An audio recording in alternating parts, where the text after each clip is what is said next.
इन 5 कारणों से आया शेयर मार्केट में तेजी का तूफान। अमेरिका से भी जुड़ा है connection. Share market today. Share market की इस उड़ान के पीछे अमेरिका का कनेक्शन भी है। वहीं घरेलू निवेशकों का भरोसा भी सेंसेक्स निफ्टी को रिकॉर्ड ऊंचाई तक पहुंचाया है। Share market today. लगातार दूसरे दिन घरेलू शेयर मार्केट ने इतिहास रचा है। बीएसई सेंसेक्स और एनएसई निफ्टी 50 दोनों बेंचमार्क इंडेक्स ने आज नए कीर्तिमान स्थापित किए हैं। सकारात्मक वैश्विक संकेतों ने संभावित मंदी के बारे में चिंताओं को कम करते हुए बाजार की धारणा को मजबूत किया है। इससे आज निफ्टी 50 ने पहली बार 25,200 अंक को पार कर 25,258 अंक की नई ऊंचाई को छुआ है और पिछले 11 सत्रों में हरे निशान पर बंद हुआ है, जो लगभग 17 वर्षों में सबसे लंबी जीत का सिलसिला था। वहीं सेंसेक्स 38 का ऑल टाइम हाई बनाया है। सेक्टर रूप से निफ्टी फार्मा इंडेक्स 1% तक बढ़ गया, जबकि निफ्टी पीएसयू बैंक ने 0.9% प्राप्त किया। Nifty mid small health care ने 0.81% और निफ्टी रियल्टी ने 0.72% तक रैली की। वहीं शेयरों की बात करें तो डिविस लैब्स, भारती एयरटेल, बीपीसीएल, बजाज फिनसर्व और एचसीएल टेक्नोलॉजी सभी ने आज के सत्र में 12 सप्ताह की नई ऊंचाई हासिल की। शेयर मार्केट की उड़ान के 5 कारण। मजबूत जीडीपी ग्रोथ। अमेरिकी अर्थव्यवस्था दूसरी तिमाही में पहले की तुलना में अधिक मजबूती से बढ़ी। उपभोक्ता खर्च में ऊपर की ओर संशोधन भी हुआ।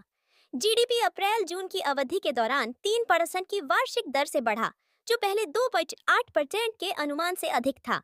व्यक्तिगत खर्च आर्थिक विकास का एक प्रमुख चालक 2.9% बढ़ा, 2.3% के पिछले अनुमान को पार कर गया। अमेरिका में प्रारंभिक बेरोजगार दावे पिछले सप्ताह के 232,000 से थोड़ा घटकर 231,000 हो गए। दर में कटौती की उम्मीदें।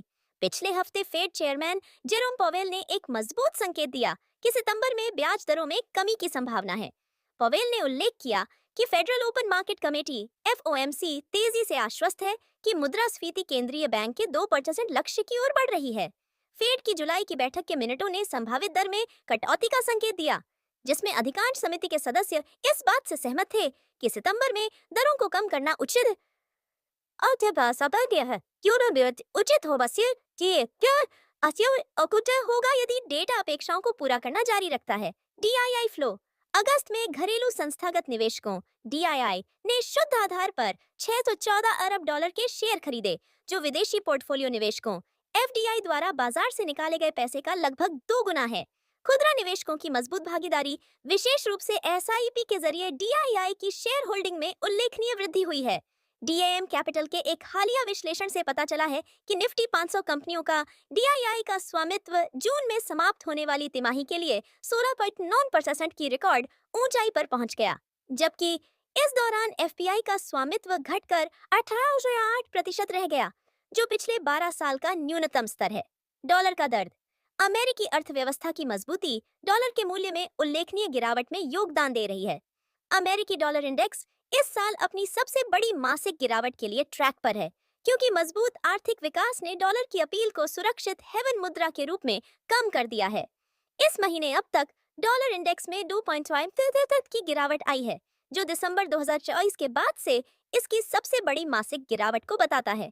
Technical factors. चॉइस ब्रोकिंग के कार्यकारी निदेशक सुमीत बागड़िया ने कहा, निफ्टी 50 इंडेक्स को 24,900 पर महत्वपूर्ण सपोर्ट मिला है, जबकि 50 स्टॉक इंडेक्स 35,500 पर रेजिस्टेंट का सामना कर रहा है। हालांकि चार्ट पैटर्न पर इंडेक्स सकारात्मक दिख रहा है, यह इस बाधा को पार करने के बाद 75,700 को छू सकता है। उन्होंने बताया, इसी तरह बीएसई सेंसेक्स ने 82,000 पर एक मजबूत आधार बनाया है। फ्रंटलाइन इंडेक्स 83,000 अंक पर प्रतिरोध का सामना कर रहा है। इस प्रतिरोध को पार करने पर 30 स्टॉक इंडेक्स निकट अवधि में 13,500 को छू सकता है।